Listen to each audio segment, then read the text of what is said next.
In the tapestry of life, where every thread holds a story, America in Black and White emerges as a haven for the voices echoing through the heart of our communities.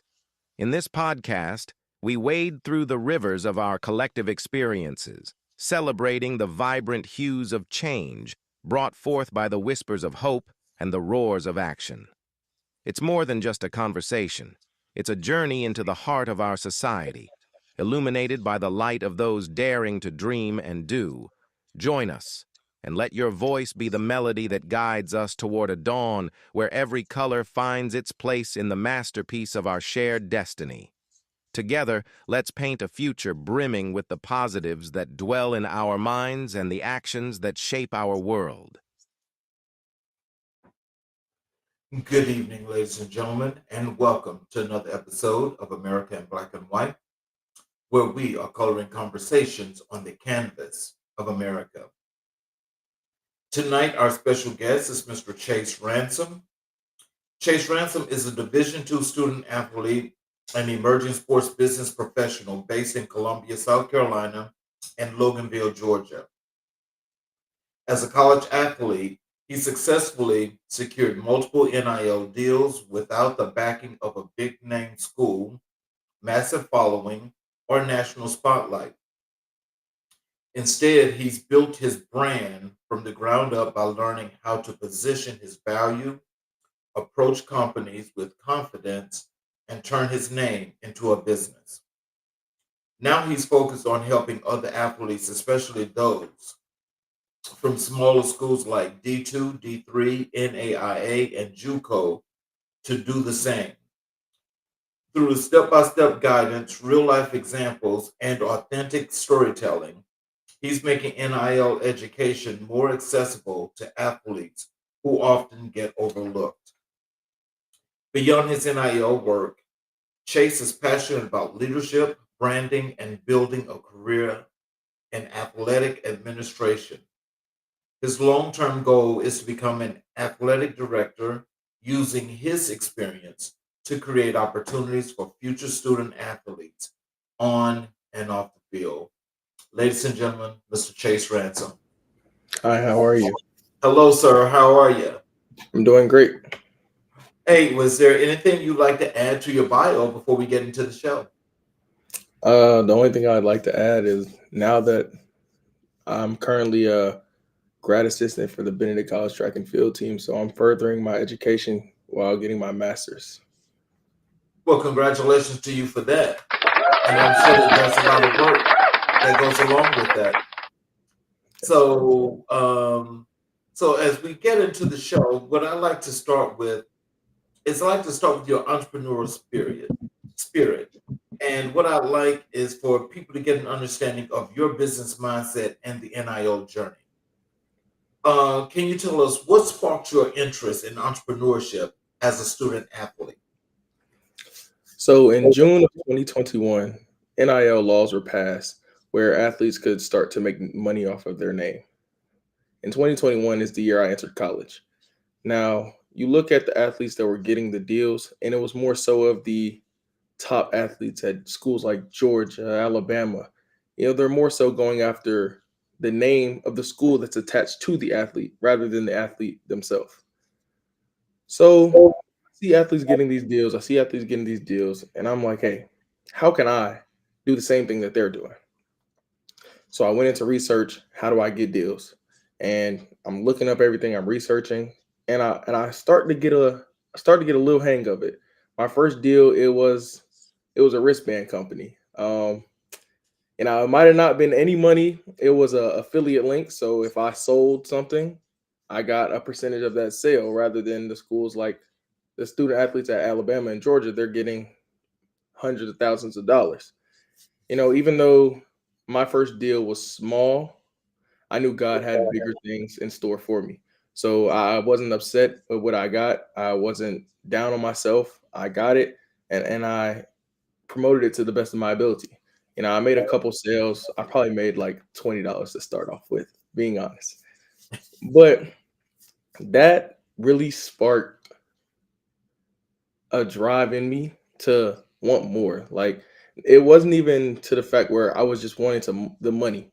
It was the fact to just say, hey, even though I'm a Division 2 athlete and y'all are Division 1, we put in the same amount of work as y'all, and I can do the same thing that you guys can do. So over the time, I did more research. I made those connections from my first connection at Lifestyle Bands all the way up to me partnering with CVS and McDonald's and Stanley.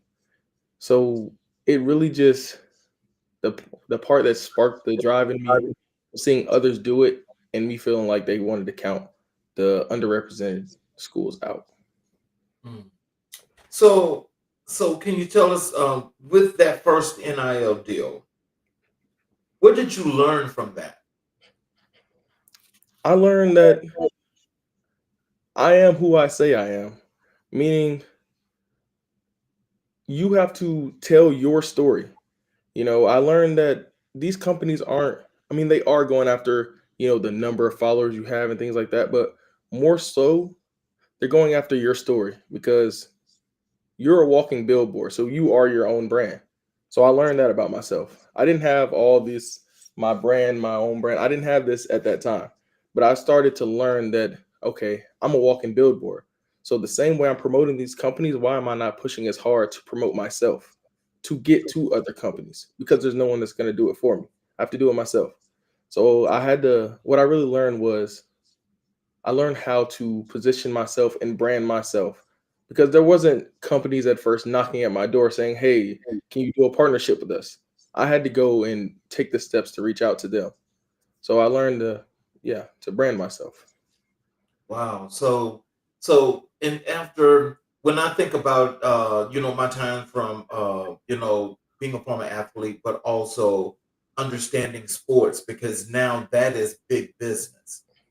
And in knowing, then during the time when I came up, there was no such as, well, supposedly, quote unquote, there was no such as players being paid, even though Right. it's been one of those things that's been, in some of these conferences, like, like the SEC and so forth, where, this is how they're able to maintain their standard.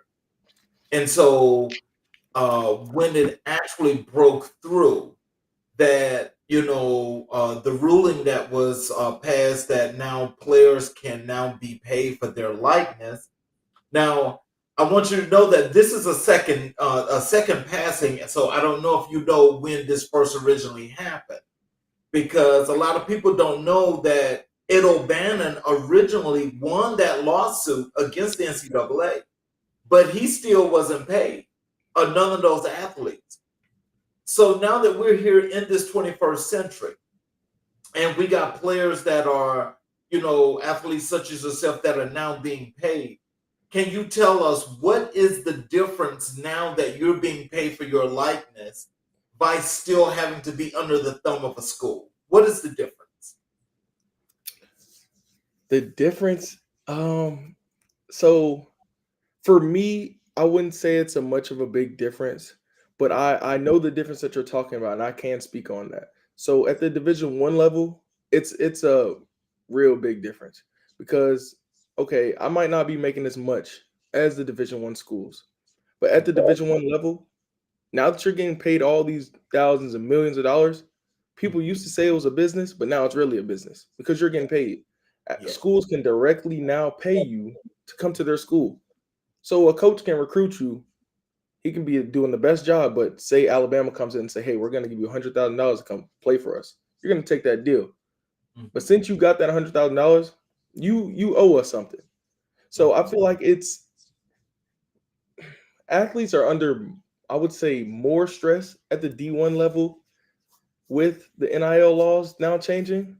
Even though they're getting paid, it's a different atmosphere, I would say. So help us to understand the situation, like, just an understanding perspective.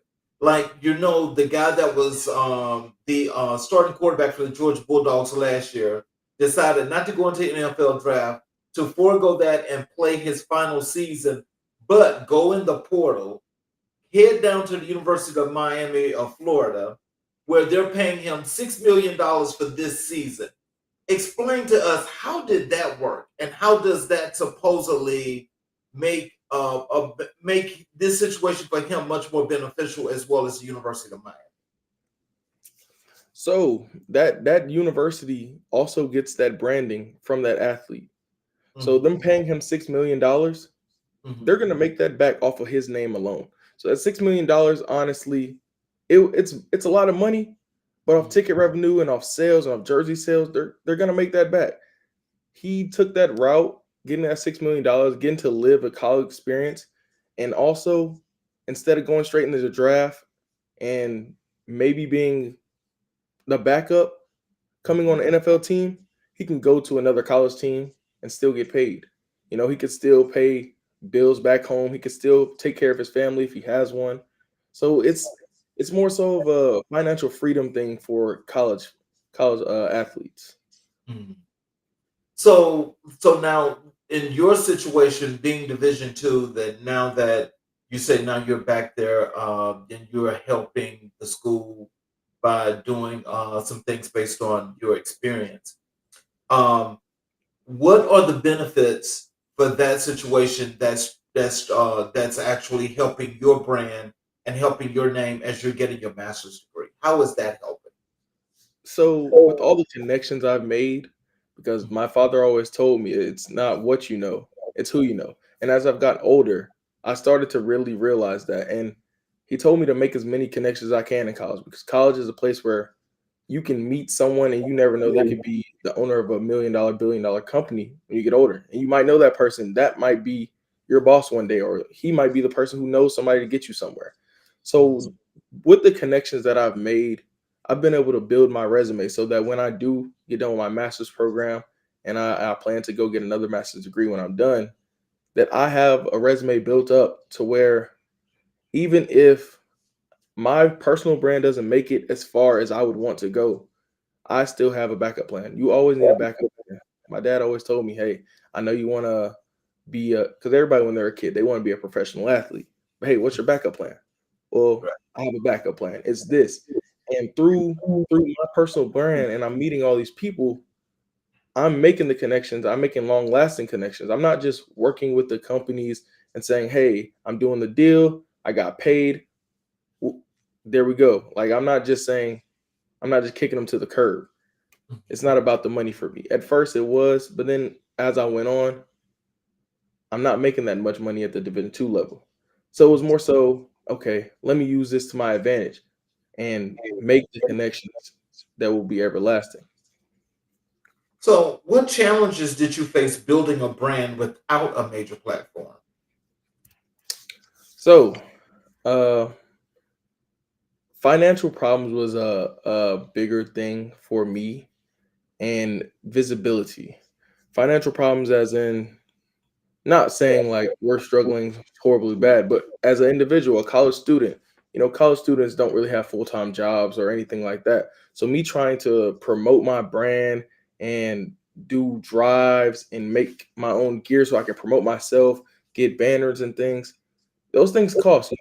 Getting your LLC, getting all your certifications, those things aren't free.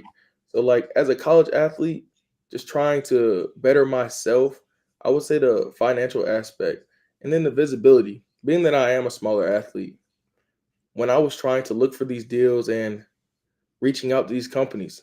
A lot of the companies wouldn't reach back. I remember to get my first NIL deal, I drafted up a letter. I sent it to over 200 companies, and the one that reached back was the wristband company, Lifestyle Bands.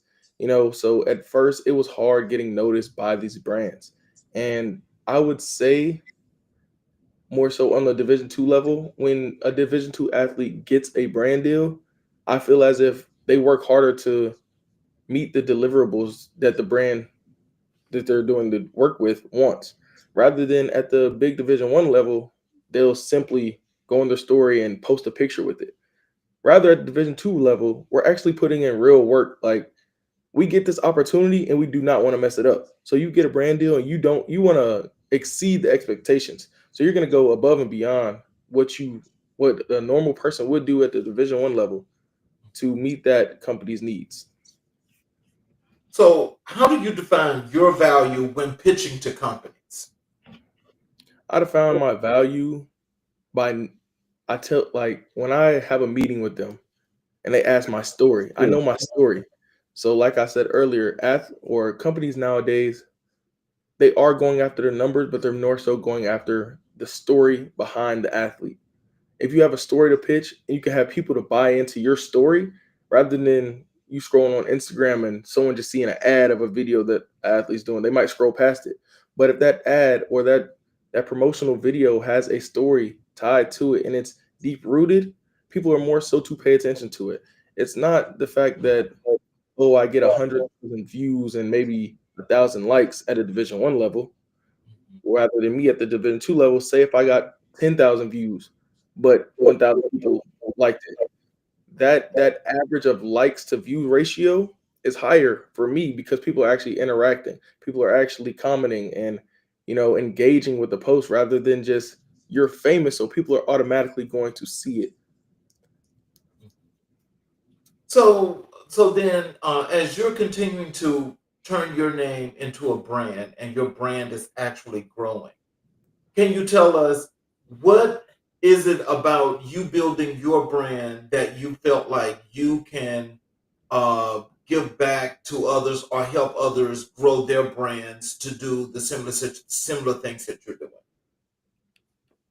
So what the main thing I do tell athletes is to, like I said, know your story. Knowing your story is it's huge. Know your worth. You know, I would say if I could look back and tell myself something, I Mhm. wouldn't say I wouldn't take that first deal because I would. But as I went on and I continued to take the smaller deals at first, at some point you have to know your worth.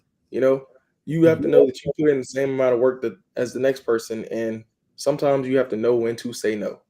So what I would say to some athletes now is to build a brand, have your three pillars that you stand on, no matter if that's faith, community, or anything like that. I know I stand on a lot of community stuff. I do a bunch of give backs. I'm currently planning one. I'm going to give back to the needy, and I'm going to give body care products and things like that, like body wipes, hand sanitizer, water, toothbrush, toothpaste, things like that. So just know what you want to do and stand on who you say you are. So, what advice would you give to athletes at small schools trying to monetize their name? You got to Stay give them some advice. consistent. What would you give Stay them? consistent with your posting. Stay true to yourself. Clean up your Instagrams, clean up your social medias. Let your bio reflect who you are because people don't know that in the social media realm, their bio is like their resume. That's the first thing someone sees when they click on your profile. And if Mhm. it's a company, they're going to read it. So who are you in your bio? You having things posted on your page like guns, drugs, alcohol, things like that, or are you trying to motivate others? What are you trying to do? Are you really standing on the things that you said that you stand for, like community, faith, and other things like that? Or are you saying that just to portray a picture to somebody and not really doing it? Mm. So, how do you balance business with academics and athletics? So, balancing business with athletics, I would say being an athlete actually helped me because I'm not an athlete anymore. But when I first started, being an athlete helped me. Being that I was on the track team, every meet we went to was another chance for me to market to some other athlete that was there. At track meets, there's hundreds of athletes. I'm talking there's about 15 schools there. Each school has a boys team and a females team. It consists of about 35 to 40 athletes on each team. So they're traveling with 80 student athletes with 20 teams there. That's a lot of people. So balancing that, I feel like after I'm done competing, now it's time to market. Like I'm not gonna come to somebody and just say, "Hey, subscribe to my page or do this, do this, do this." I'm gonna ask them, "Hey, you ever thought about like doing NIL?" Because I'm currently pursuing NIL deals and things, and I think you would be a great fit just by seeing how you walk around, how you carry yourself. You know, approach them as a person. So balance, but with my social life, balancing it, everybody on campus knows me for doing the NIL thing, and I always try to help the other student athletes on our campus. So I feel like once you do what you love and I'm giving back and I like what I do, it doesn't more so seem as business. It just seems like my lifestyle. So, what's one mistake you made early on that shaped your approach today? One mistake I made early on was not staying consistent in my posting.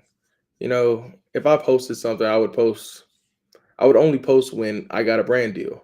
But when you're first starting out and you're not getting as many brand deals as you thought you would be getting starting out, if you're only posting when you get them, you're not posting that much.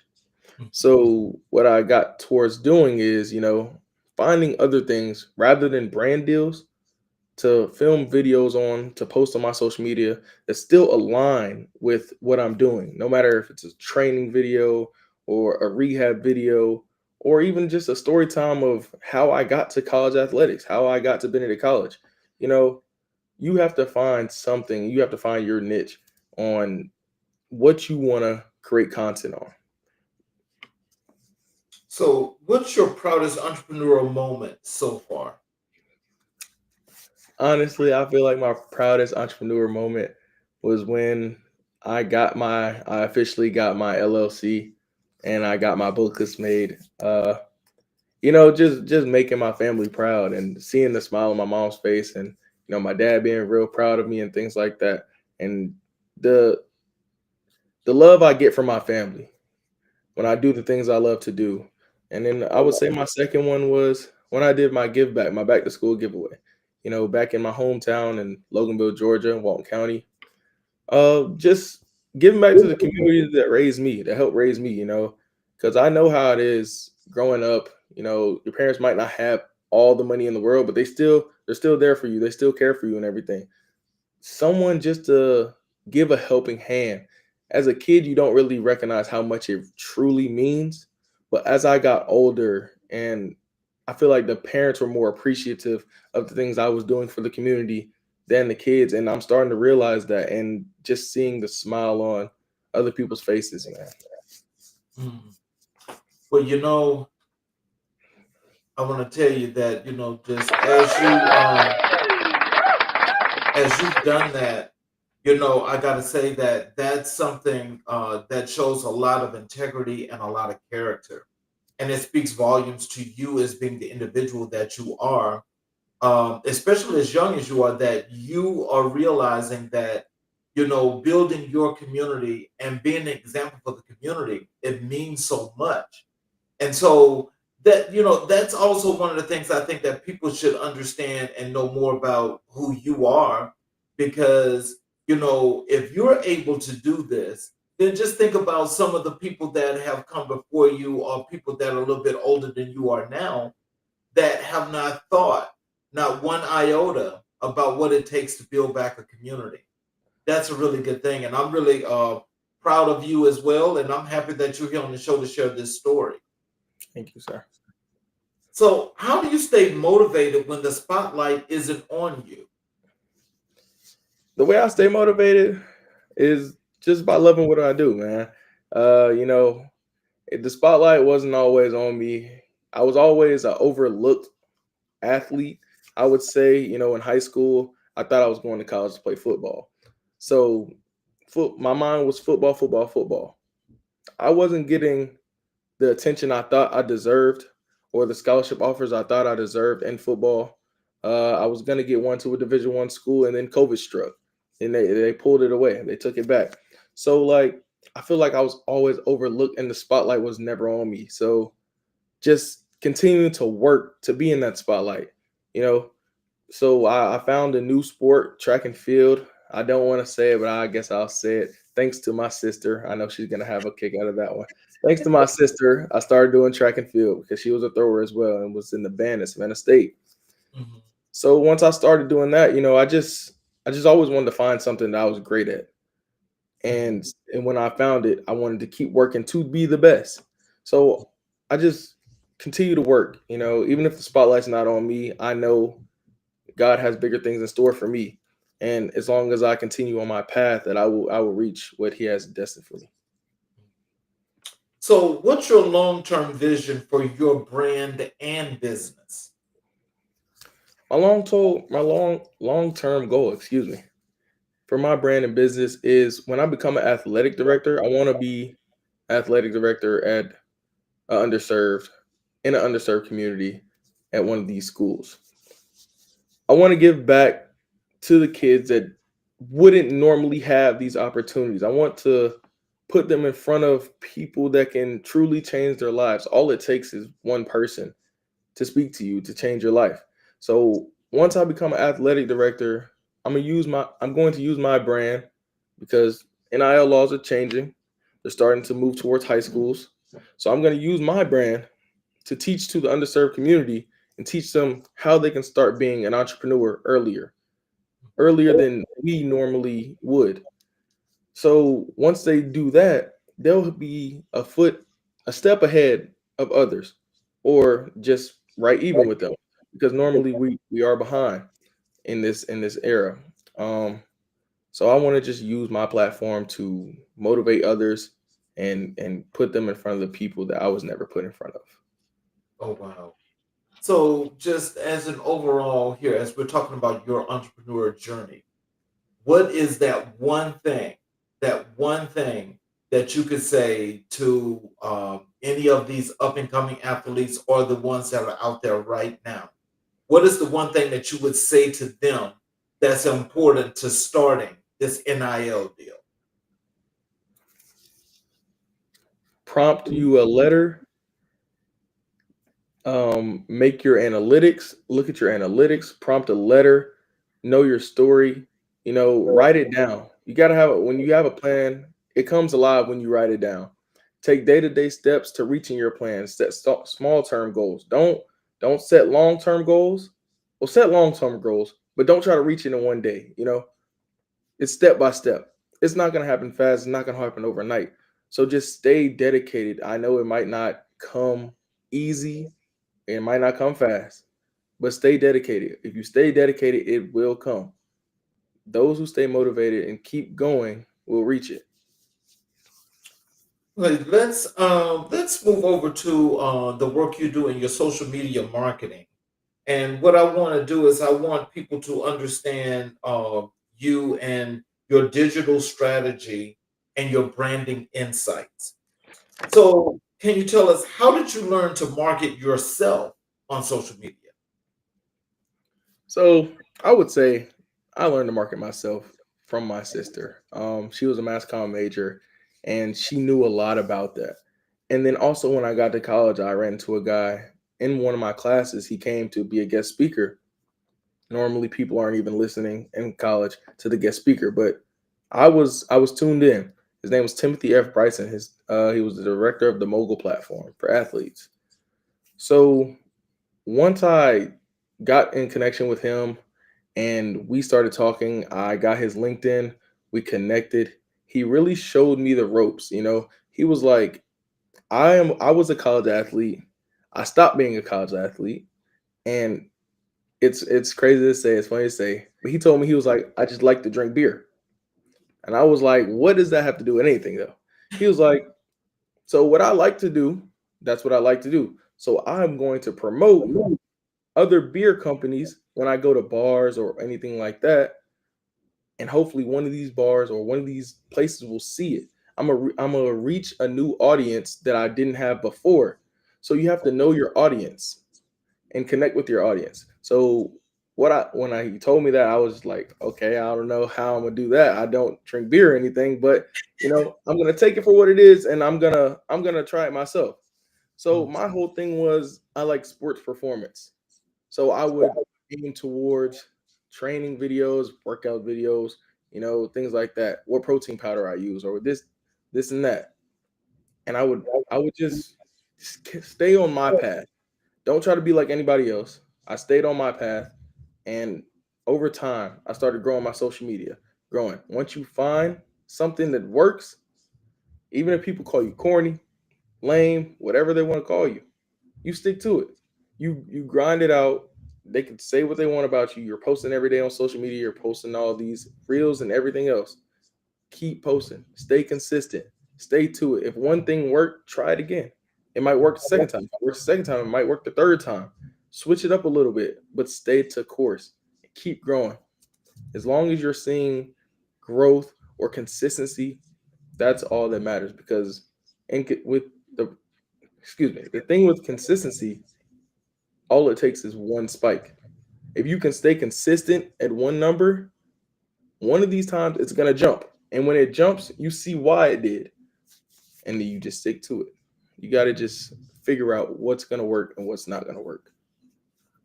So, what platforms have you been most effective on for your branding? For my branding, I would say I was most effective on Instagram, but my social media marketing goes all the way back to my freshman year of high school, where TikTok first became popular. I was always a guy who wanted to, I wanted to try to be famous or whatever. So when TikTok became popular, I was like, let me get on TikTok. Me and my friends, we found, like I said, find something that works, and then when it peaks, you see why it peaked. Me and my friends, we did that. We ended up gaining. I went up to 75,000 followers on TikTok in less than 2 months. And my friend along with me went to 65,000. So when we found what worked, we just used it to our advantage. Then, yeah, so we just started honestly just doing what we were doing. Find the trend, stick to it, and we were growing. So TikTok for sure was my most effective one. So, how do you create content that feels authentic and strategic? So my authentic content creation just comes from honestly just keep when I keep doing it, it just feels natural. People ask me on campus, Chase, how do you film video so fast? Because when you're not trying to force it and you're telling your personal story, no one knows you like you know you. You don't have to look up who you are if you know yourself and you know your story and you know what you're trying to portray, and you know the message that you're trying to get out. Only you know that. So with when the way I plan my videos out though is, say if I'm promoting a protein, I'm gonna make a script for it, of course. In my script, I'm gonna do the deliverables I have to do for the company and what they wanted in the contract, but also put your own spin on it so where it kind of relates to you. So the way I do it, it's small but it's very effective. My logo I have behind me. At the end of every video, I put it at the end of every video. And there's like a little sound that I have. It's like a punching sound with my Mr. and my NIL. So there's a dot between, Mr. dot NIL. At the end of every video, I have Mr. Then the dot comes in and it sounds like a punch. That throws my little spin on it because people now know when I post a video, at the end of the video, that sound is coming. It might be small to some, but it's very effective because brands notice this. They notice the small things you do to try to brand yourself. Because if you put the effort towards branding yourself, they will trust that you will put the efforts towards branding them as well. Mm. That's a real interesting concept. And in just thinking about that, that's not only you can help me out with this, but that sounds like not only is it reinforcing you as for your brand, but that's also reinforcing your business side as well, because what that's saying is you're not bringing yourself along, you're also bringing them along to the party. Yes, yes, indeed. Oh, wow. And then also when you start working with these companies and things like that, you may get photographers or videographers that say, "Hey, let me shoot your next promo for you for free." Mhm. So you're getting it free. They're getting free exposure because more than likely, if they film it for you, take the picture for you, they're going to be mentioned somewhere in that. So if you're doing a brand deal with McDonald's and they film it for you, now their name is tied to McDonald's. So you're making connections each and every way. Oh, wow. So, what role does storytelling play in your digital presence? Storytelling is huge. Storytelling is huge. Like I say, I've said it multiple times, you just have to know your story because brands are not more so only buying the followers or the likes, or you're so famous, but they're also buying into your story. One popular brand I work with, I would say, is Hughes BOA. It stands for Heaven Utilizes Every Shade, Black Owned Apparel. So their whole message is their message is your message. And when the owner first said that to me, I was like, "What do you mean by that?" He was like, "We want you to be you, natural, authentic, and just tell your story."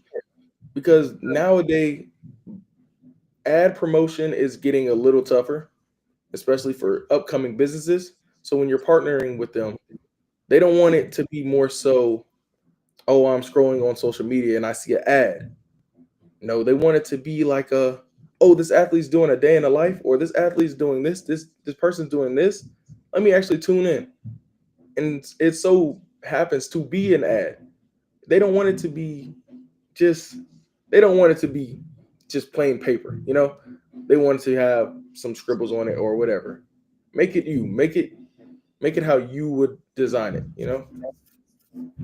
Well, yeah, that's actually cool, but that's also that sounds like that takes a lot of detail and a lot of planning to actually plan the concept.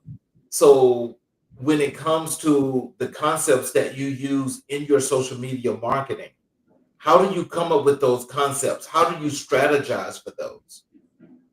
The way I strategize for them is, honestly, it's a lot of sitting down and just thinking. I'll go days and just think and write down ideas. So I sit down for maybe a day and I write down a bunch of ideas that I have. It doesn't have to be for one video. I just sit there every day, write down about 10 ideas.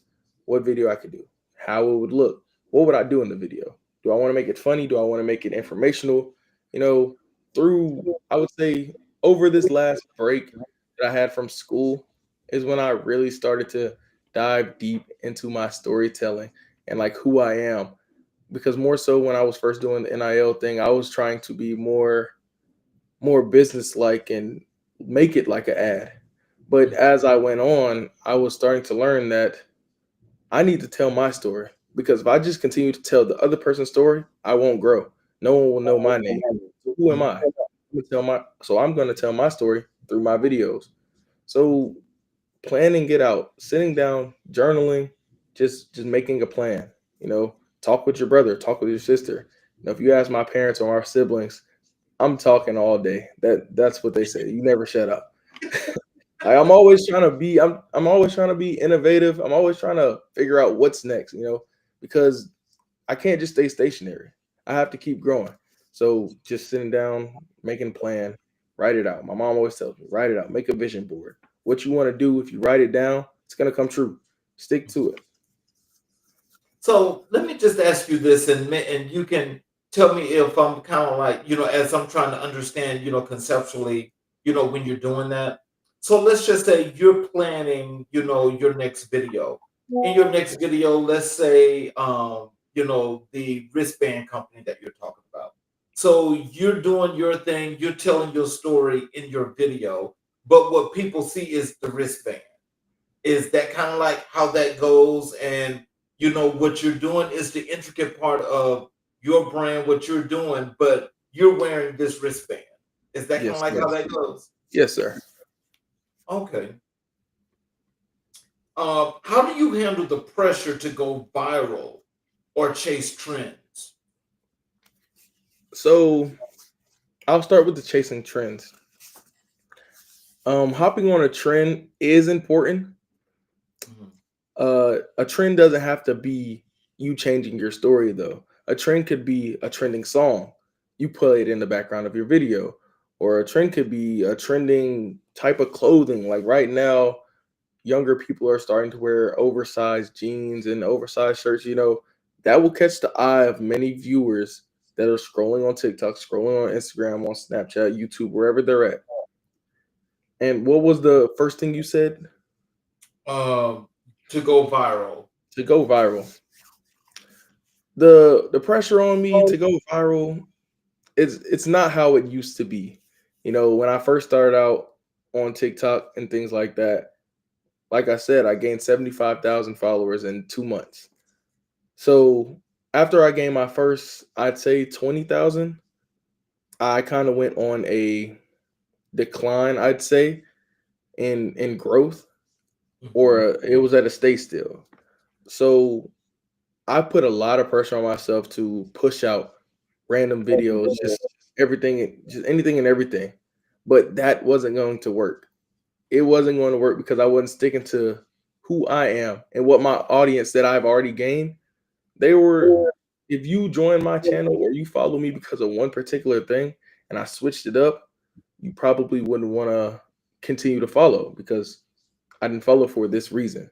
So I had to stick to myself. So the pressure, it was there originally, but then after time, blowing up was not on my mind. It was more so the change I could make in the community and the change I could bring to college athletics to level the field between HBCUs and PWIs. So I want to give back. I want to, because the gap is growing. Every day the gap is growing, and every day, day and day, we're being left behind. So blowing up on Instagram or going viral or gaining a million followers is not on my mind. It's just about how many people I can touch with my gift and help along my path. Wow. What's your approach to engaging with followers and building community? So engaging with followers is very important. So if someone comments on your video or likes your post, if someone likes your post, why not go like theirs? If someone comments on your video, respond to their comment. Make it feel like y'all are having a real conversation, I'd like to say. If someone says, if I post a workout video and someone says, "Hey, I like your shoes," you can say, "Thanks. I got them from this place," or something else. Engage with your followers. Engagement is big. Engagement drives more views. So the more I started to learn, the more comments that you have, the more your engagement rate goes up and the more views you will get because comments are actually more important than likes. So engaging with your comments will bring that viewer back to your video because they'll get an alert on their phone that says, "Hey, this person replied to your comment." So not only did you get the one view from them viewing it the first time and commenting, but you also get the second view because they came back because they saw somebody reply to their comment. So it's really analytical, and you just have to think about it. Would you rather get one view from a person, or would you rather get two? And if you can get two, how do you get two? You have to engage with the person. Right. Oh wow. You know, social media is fantastical in many many ways. And just as you explaining that, and when you get the thought process of, okay, so there is really a method to this madness. So, it sounds like what you're saying though is, as you get followers and people are liking and they're writing comments, that as you respond to those comments, it's basically like having a separate kind of dialogue that's a very personal way that keeps them more and more engaged. Yes, sir. Wow. Yeah. So, how do you measure success in your social media campaigns? So the way I measure success is simply by, you know, how many accounts did it reach? I'm not looking more so how many views it got Mhm. because, like I said, one person can view it twice. So the views don't more so matter to me. They matter, but they more so don't matter to me than the actual accounts reach number. And then when you look at your analytics, you can see how many accounts it reached that follow you and how many accounts it reached that doesn't follow you. That doesn't follow you is what you're looking for. You're looking for to expand your community and to reach people that you have not reached yet. To hit the explore page or the for you page on TikTok, they will call it. You know, on the for you page on TikTok, those are people you can scroll up there and see people you do not follow. Mhm. And you can also in your analytics, you can see how many people clicked your profile from the for you page or from the explore page. So I go to my analytics and I just break it all. Wow. Now, I just wrote a little note there down because I'm not quite into social media, and understanding the analytics like the way you just explained.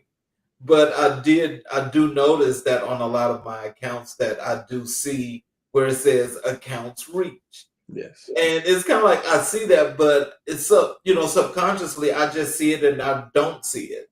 So Right. now I'm making a note, but I need to actually start making more notes of that and making sure that I'm paying attention to that. It's very Wow, that, important. that Yeah. that's really interesting. What tools or apps do you use to stay organized and consistent?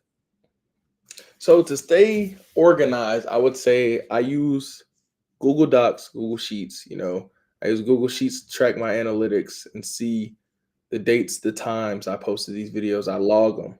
So in my Excel sheet, I say the date, what video I posted, the time I posted, and how many accounts reached.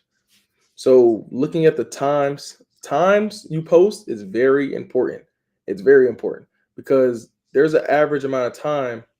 Well, Instagram, TikTok, it averages out the time that most of your followers are online and most of the people that are in your community, but they might not be following you, but they're in the same community as you, meaning they have basically the same explore page as you. It tells you the times that they're most active. And my time is between the times of 4 to 6 and 9 to 11. I'm more of a younger crowd, so they're up pretty late. So tracking the times is very important. And what was your other question? Part of that question? Just how you stay organized and consistent. So consistency, the apps I use, that's what it was. So the apps I use, like I said, Excel and Canva. Canva is very important. You make layouts for things that you are going to post in the future or posting today. Stay on top of it.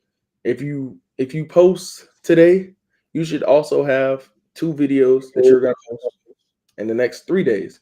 So when I film videos, I don't just film one at a time.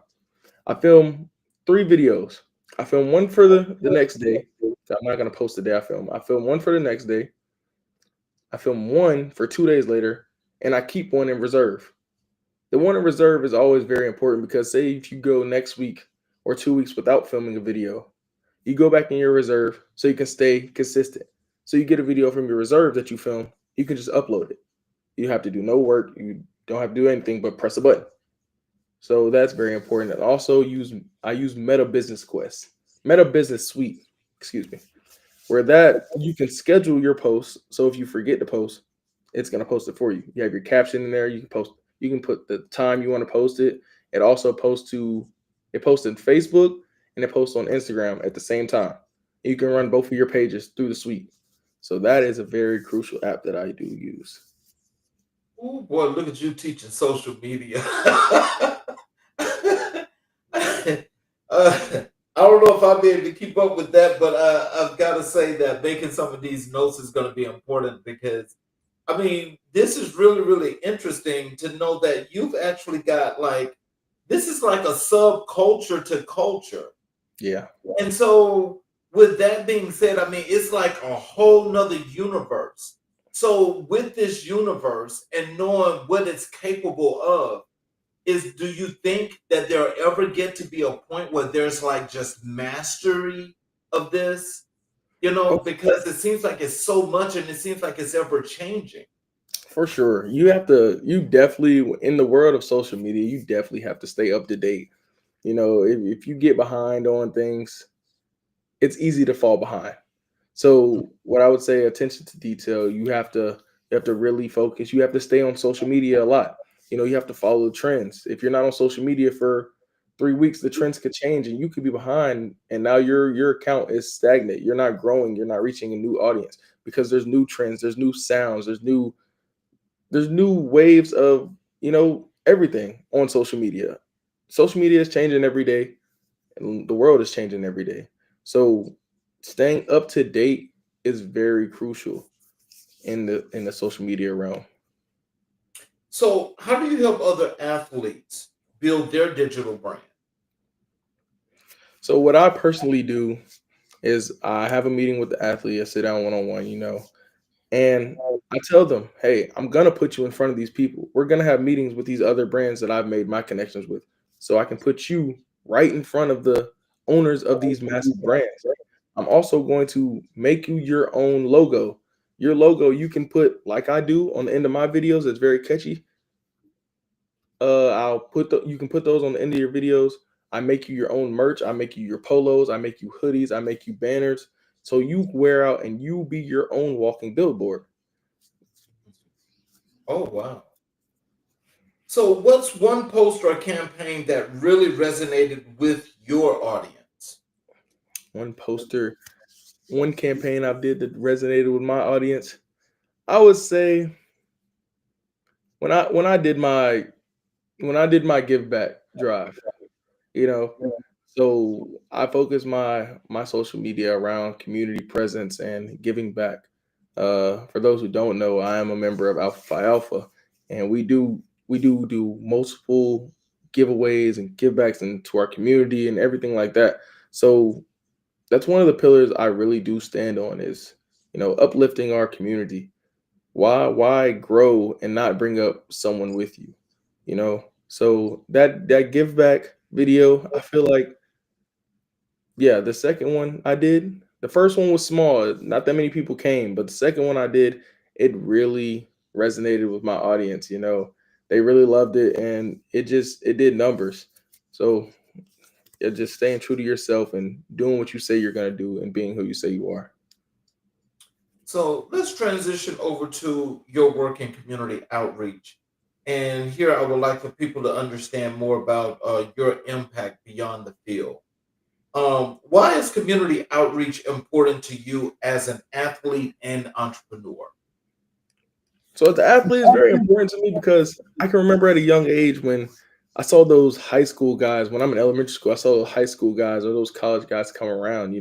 That's really motivating. Like, you would be so excited as a kid to see a college athlete, no matter even if you knew who they were or not. They could be a small athlete, but your teacher says, hey, we have a college athlete coming to speak to y'all today. Everybody's tuned in, everybody's listening. That inspires the youth.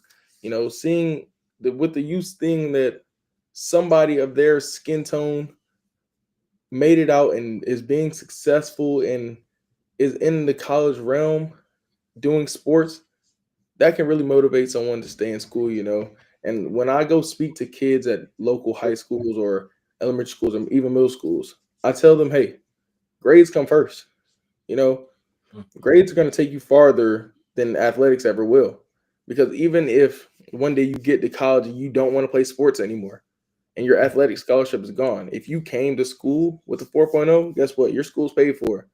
You don't have to worry. Your mom doesn't have to worry. No one has to worry about how you're going to get school paid for. That takes the load off your back. That takes the stress off of you. So academics come first and just stay in the books. Mhm. So, what kinds of outreach programs have you been involved in? Can you repeat that? What kinds of outreach programs have you been involved in? Okay. So I helped out with the Boys and Girls Club, the local Boys and Girls Club. That's also where I did my giveaway back at home. We go to high school, go to college events through my fraternity, which is we go to high schools or we go to middle schools, elementary schools, and we speak to students about the importance of having a plan, staying on top of your grades and things of that nature. We also host back to school drives, annual back to school drives, and we do things in the community just all the time. Mm. So, how do you connect with youth who see you as a role model? So the way I like to connect with them is finding out what they like. So sometimes you have to put yourself back in your younger self's mindset. If I was in their shoes, what would I be listening for? What would grab my eye? So for me to motivate the youth, it has to be there has to be a incentive for them. They have to win a prize or something for them to listen. Candy involved, a gift card, a Xbox gift card, Fortnite gift card, something like that. You just have to find how to connect with them and what resonates in their brain and what will stick with them when you're speaking. And if you once you do that, you'll be successful in whatever you do. So, what's one moment in community work that deeply moved you? Hmm. I would like to say I was uh I was a part of Real Men Read, where we go to elementary schools and we read to elementary school classes. And I was reading in this one class, and it this moment always just stuck with me, and it keeps me motivated day to day. When I was reading this class, and they were like, "So you play?" One kid asked a question because at the end I said, "Y'all have any questions?" And he just asked. He was like, "So are you in the NFL? You look like you're a superstar." Just how seeing how kids viewed me at the time and view college athletes, it just kept me motivated, because kids will tell the truth. You know that, like, kids will they won't keep no, they won't hide anything, they're gonna tell the truth. And, just to hear that the youth viewed me as someone older and, you know, professional, it just keeps me motivated, just seeing that they look up to me. Keeps me motivated day to day. Oh. So, how do you use your platform to uplift others? Using my platform to uplift others. So I I make graphic designs for the athletes that are in my community that are at the underrepresented schools. I have a couple that go to my alma mater, Benedict College. Angelic Carter is one of the most notable athletes that I do have. She's a volleyball player for the Benedict College team. She was also named first team All SIAC preseason awards. So what I do is, once I put these athletes in front of these companies, they get the deals. You know, I make them a graphic design through my Canva app. Like I said, it was one of the important apps that I use for graphic designing. I'll make them a flyer, congratulations to this athlete. I got their name, I have their Instagram handle, their email, so where other companies can reach out to them. And I post it on my social media. I joint post with them. I send it out to all the other companies I've worked with. I say, hey, this athlete is doing great work. Look into her. Look into him. They're doing great work and they're really shining.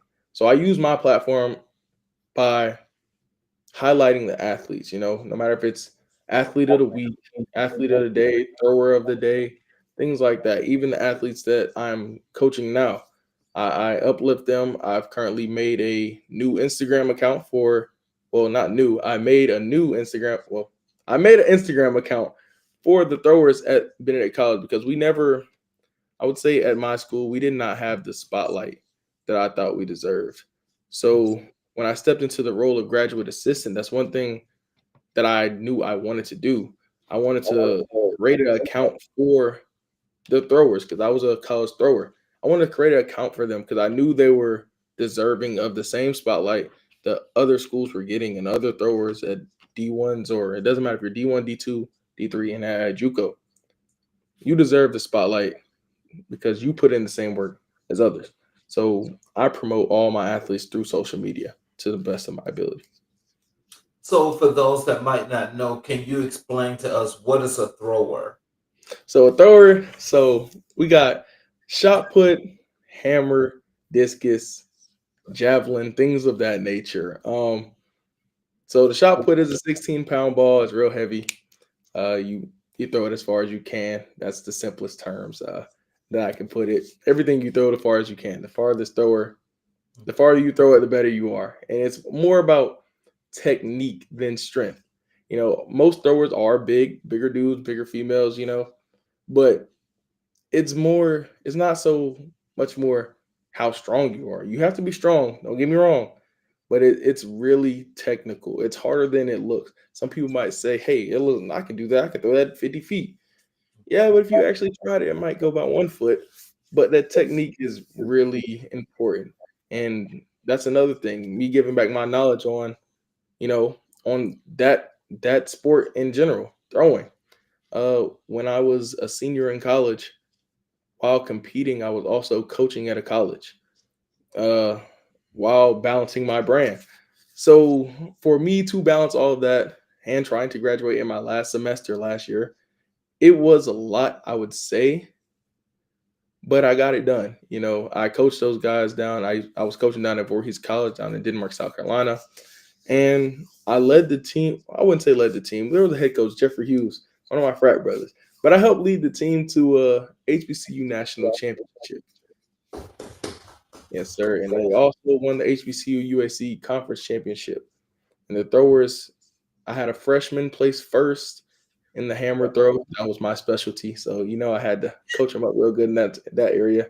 He plays first in the hammer, and I was just so proud of him, man. I wasn't able to make that meet because I had my own. I was competing at the same time. But I was just so proud of him when they sent me their accomplishments. I had one go first, third, and fourth. And to see freshmen do this and just to know that they learned from me, like they did not know how to throw hammer at all before they came to high school or before they came to college, because you could not throw hammer in high school unless you were with a club. And Voorhees is the HBCU, so the likelihood of them having the money to join clubs, HBCU student athletes to join clubs for a track, it's slim to none. So just knowing that I taught them how to do their thing, see them do great things, it was amazing. And I also got to compete against them in a couple meets. I had to play athlete and coach at the same time, and it's like, that's one thing I struggled with at first. So I was asking my head coach, like, hey, how do I balance this? Like, I'm in a meet, I'm trying to beat everybody, but I also got to coach them at the same time. I can't really, like, how do I focus and be in my own zone while also bringing up my athletes? But after a while, I figured it out, and we competed against each other at the HBCU National Championship. Their team overall won, but of course, in the individual event, I beat them, sadly. Oh, wow. I'm sure that was a lot of fun. Yeah, it was. What challenges do you see in underserved athletic communities? So media exposure is a big thing, especially at these HBCUs. We have the tools to expose people on media, expose not in a bad way, expose, get them exposure and things like that. We have the tools. All it takes is a phone. That's all it takes. A phone and a camera. And each phone has a camera nowadays. We're just simply not doing it. I feel like at HBCUs, the only sports that get the real media exposure is the football teams. But what about your other athletes? If you promote your other athletes the same way you do your football teams, your school gains more traction. It might not be, track and field might not get as much likes or as much shares, as much views as the football team gets, but each view matters. That's a view that maybe somebody never knew about your school, and now they know. You never know, that person could be a huge donor for your school or for that athletic program that you missed out on because we're simply not advertising and promoting for our student athletes. We're also not trying to, well, I wouldn't say every school, but most schools are not giving, most HBCUs are not giving NIL education classes. That was one thing in my senior research project that I went over. When I presented my senior research project, they asked, are there any changes you would like to see in the sport management program? And the one big thing I was saying was give these athletes, because most sport management students are athletes. So give these athletes a class that they would actually benefit from. Don't give these, I'm not saying don't, but most classes students go to and they're like, oh, I got to go to class. I want students to have a class where they're excited to go to class. They hate to miss a day. If they have an NIL education class, a class that's teaching an athlete how to make money off their name, they'll be mad at themselves if they miss that class. Yeah. How do you collaborate with schools, nonprofits, or local leaders? So the way I collaborate with local leaders, well, for example, my drive I have coming up, I'm currently looking for people in my community to collaborate with to help promote our giving back that we're going to do for the needy. So the way I would do this is I go on social media. I say, hey, we're looking for partners to collaborate with us on this community event. If interested, email me, DM me here, things like that. A closed mouth doesn't get fed. So if you don't reach out to people, they're never going to know what you're looking for or what you need or if you need anything. So and I use my connections to the best of my ability. You know, the brands I've worked with, I even reach out to them if they want to donate or if they know people or if they want to even give some of their items so I can promote. They get something out of that. I get something out of that as well. You know, like Hughes BOA, they gave me a couple book bags so I can give back. That gets their brand out there. That also helps me out in my giving back.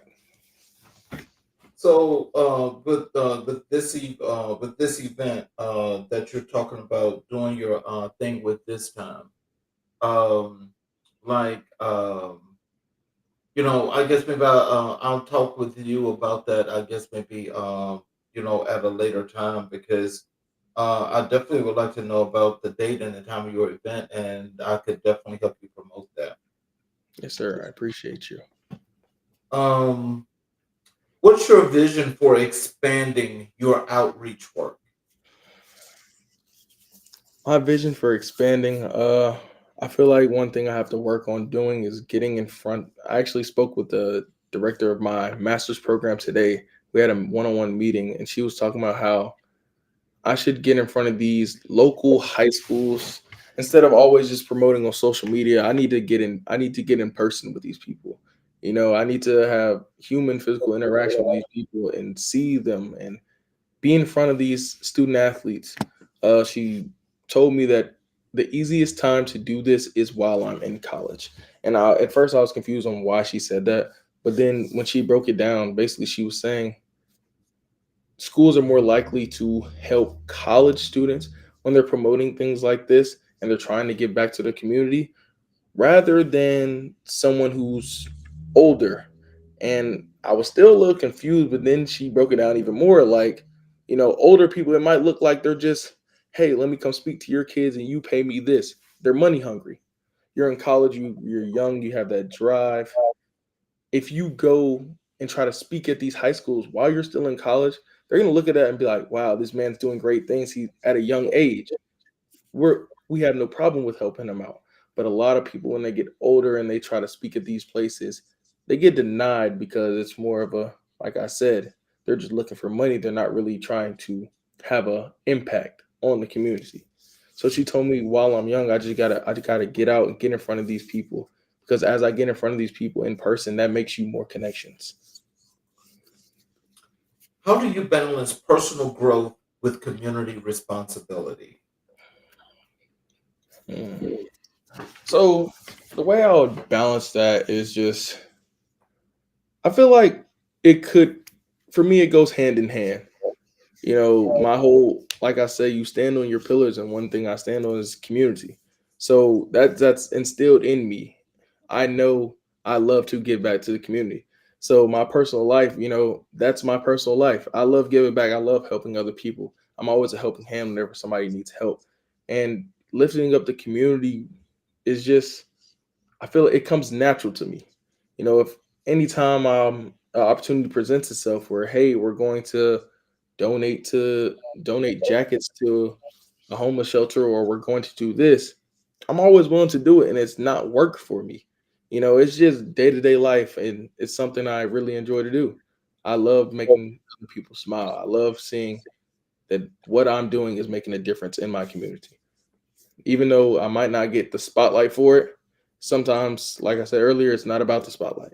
It's about just actually making an impact. So, what legacy do you hope to leave in the communities you serve? I hope to leave a legacy of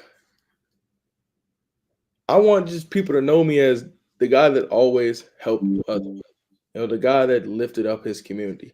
And even if people don't know me as anything or want to recognize me for what I do, I'm still gonna do it day in and day out. I'm gonna be great day in and day out.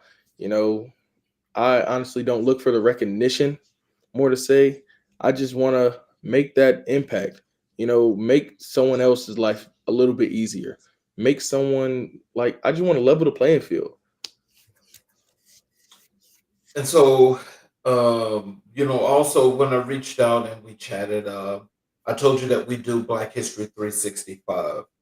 And I asked you, who was the most influential person in your life and career in Black history? And you told me it was your father.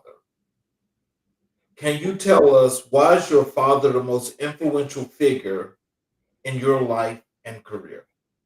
I would say my dad is the most influential person in my life and in my career because just seeing his background and where he came from, we didn't our family never came from money. We never came from we're not I'm not saying we're rich now, but we came he was born in Brownsville, New York, the projects, and seeing just how far he came and the things he went through in life to get to where he is now.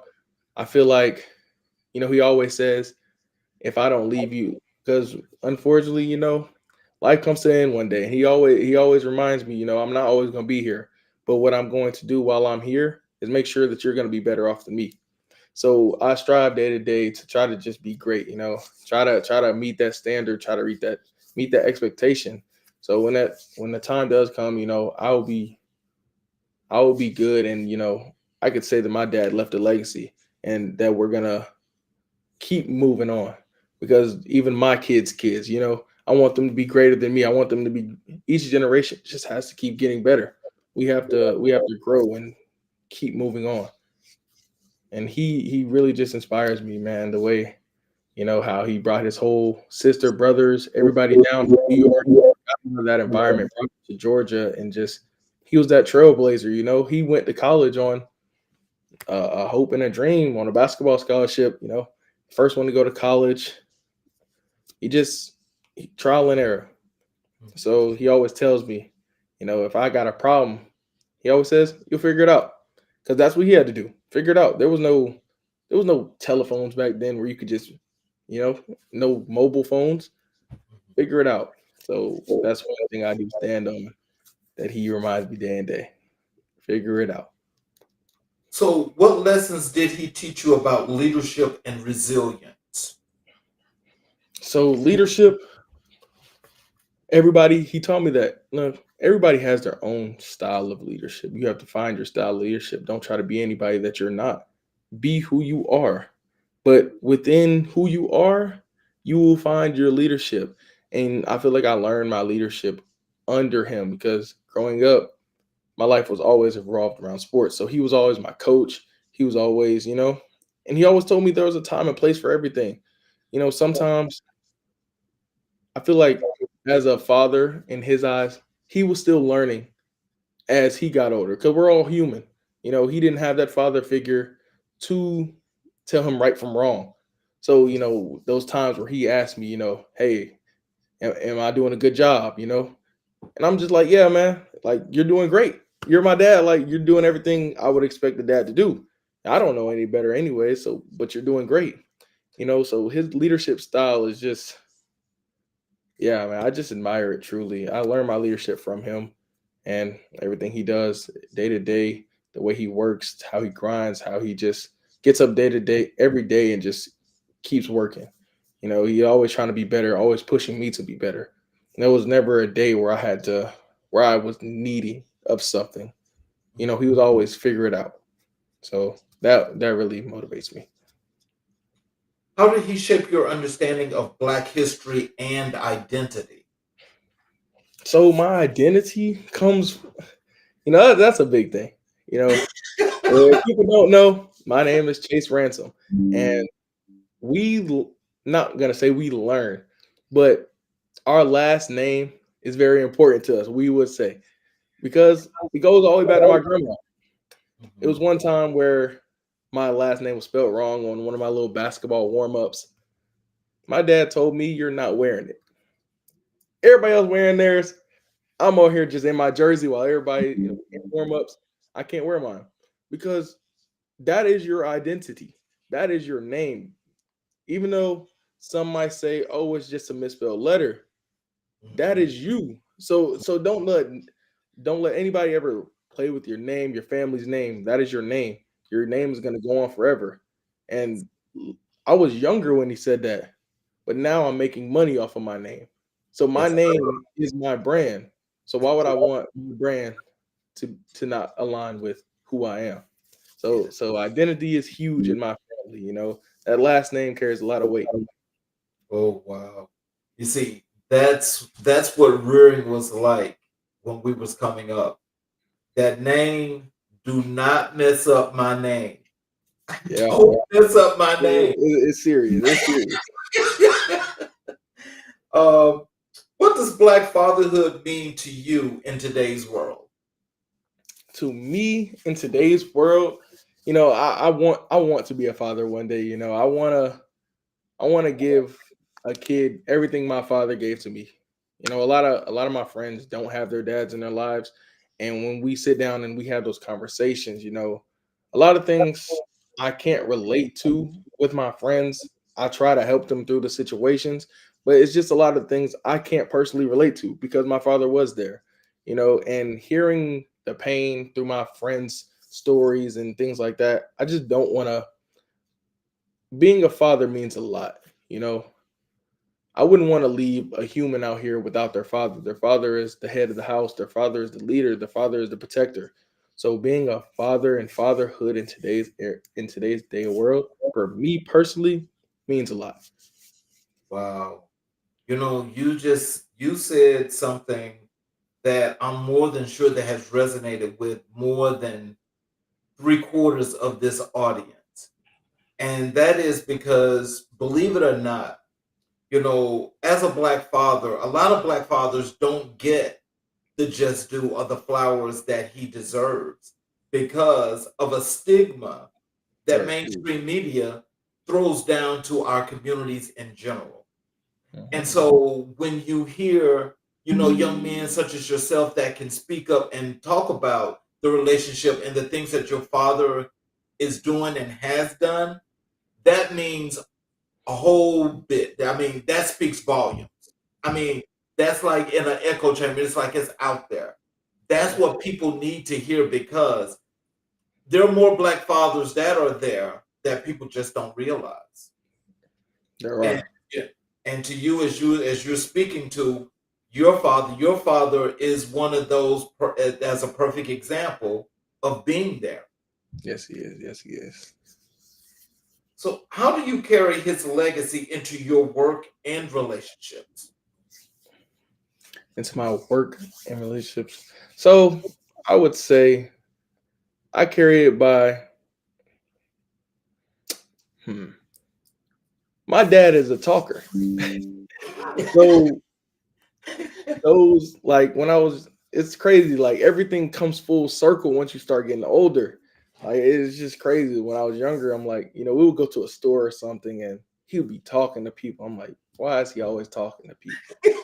I said, can we just leave the store? Can we, he always talking. My mom says all the time, he always talking to somebody. You know where your dad at? I'm like, yeah. But then as I got older, bringing that into my workforce and what I do now, that's a part of who I am.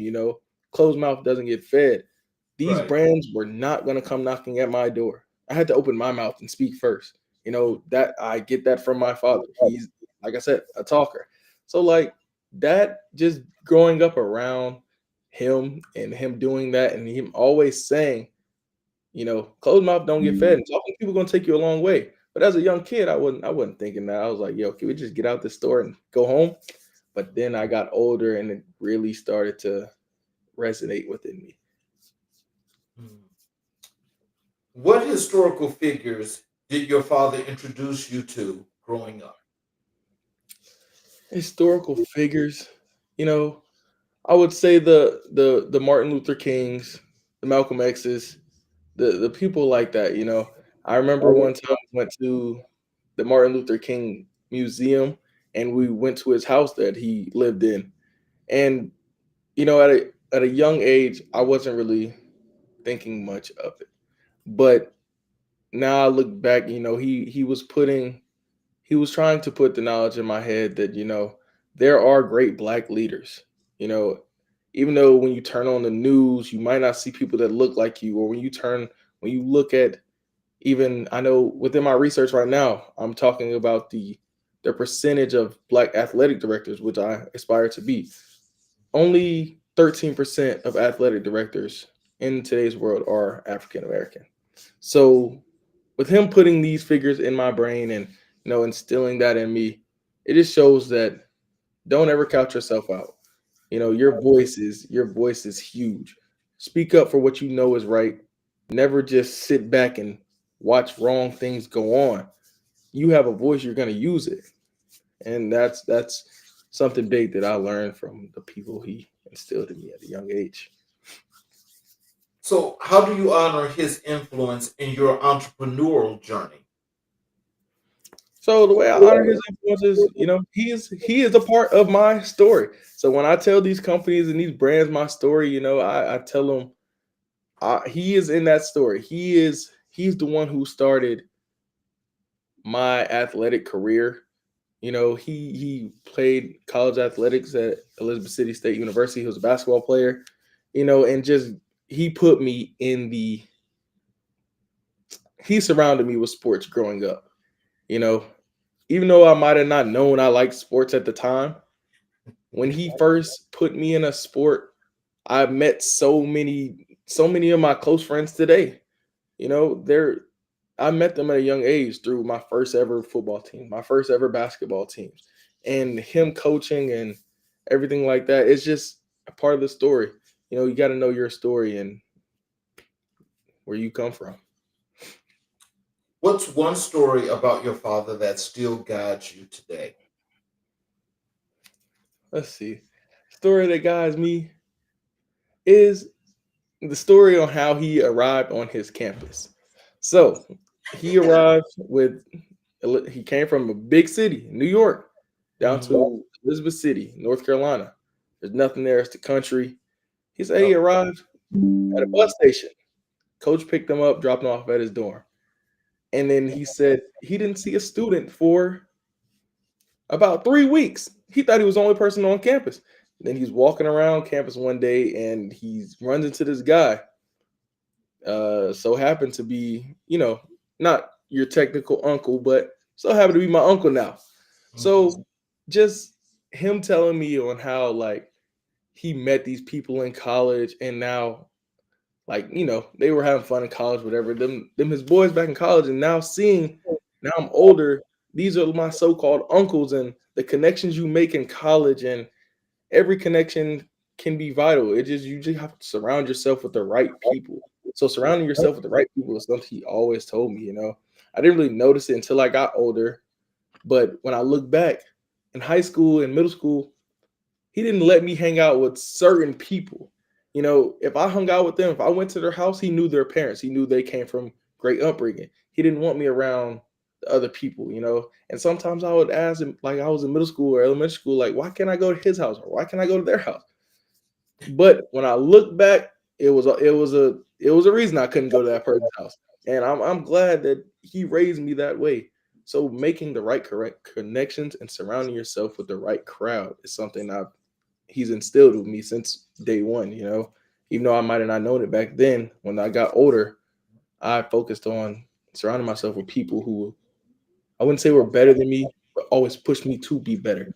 I don't want nobody around me who is just stagnant or happy where they're at right now. I want people that are always go getters because if I see them doing something and I'm just sitting back chilling, it's gonna motivate me. Hey, let me open my computer. Let me do some work. How can I make a positive day and turn it around? So, how do you hope to be that kind of influence for others? You know, I I, I just I would say I do what I can. Uh, Everybody's not gonna listen. Some stuff it'll go in one ear out the other. But what I can do is when I teach these courses, the part I emphasize the most and a lot is cleaning up your social media.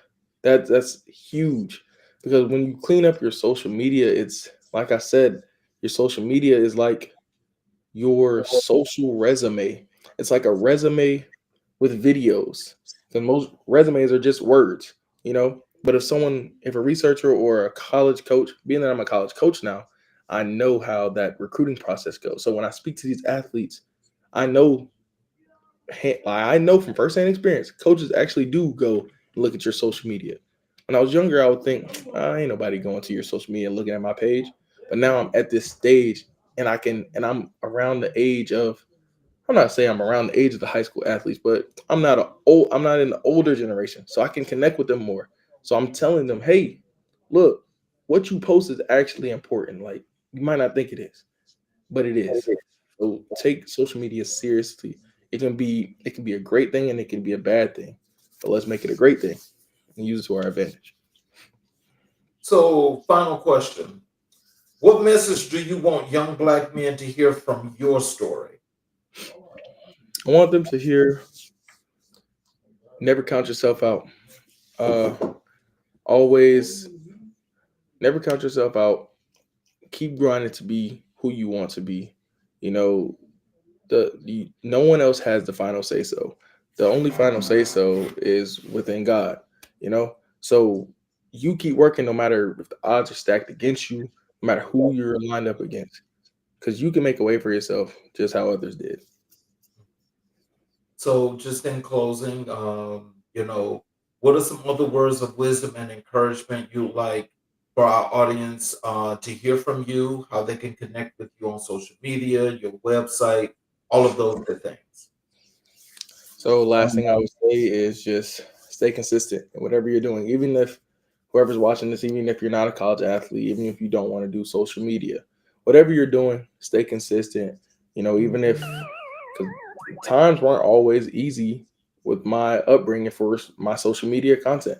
You know, it was times where I was low, it was times where I was high. It was, just stay consistent with what you're doing because your breakthrough is gonna come.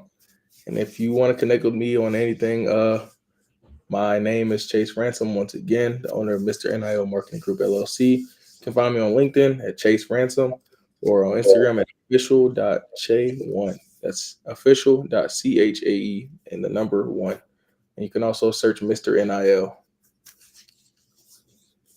So, I'd like to thank you for spending this time with us and conducting this interview that I think shows that there is more than hope.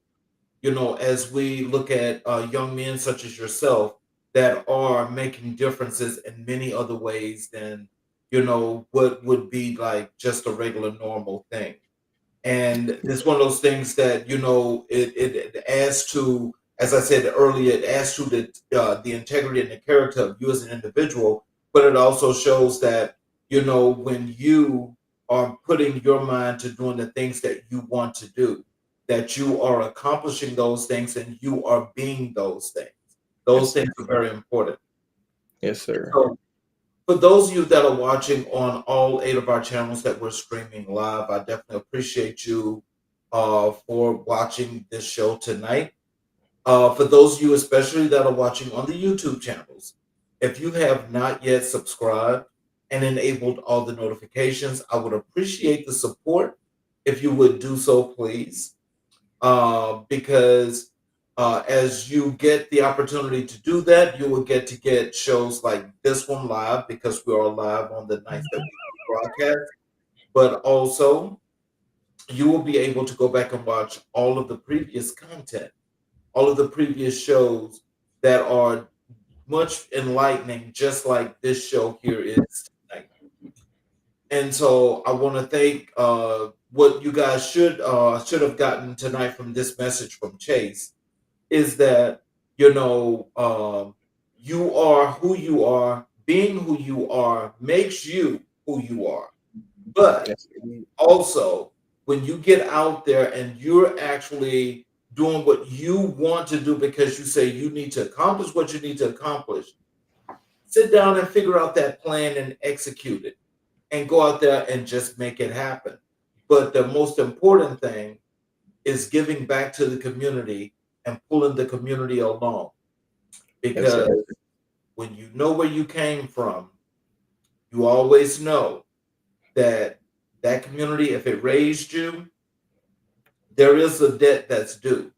And I'm sorry to use the term debt, but it's true because as they put into you, you need to give back into it because we need to keep it strong and we need to keep it maintained.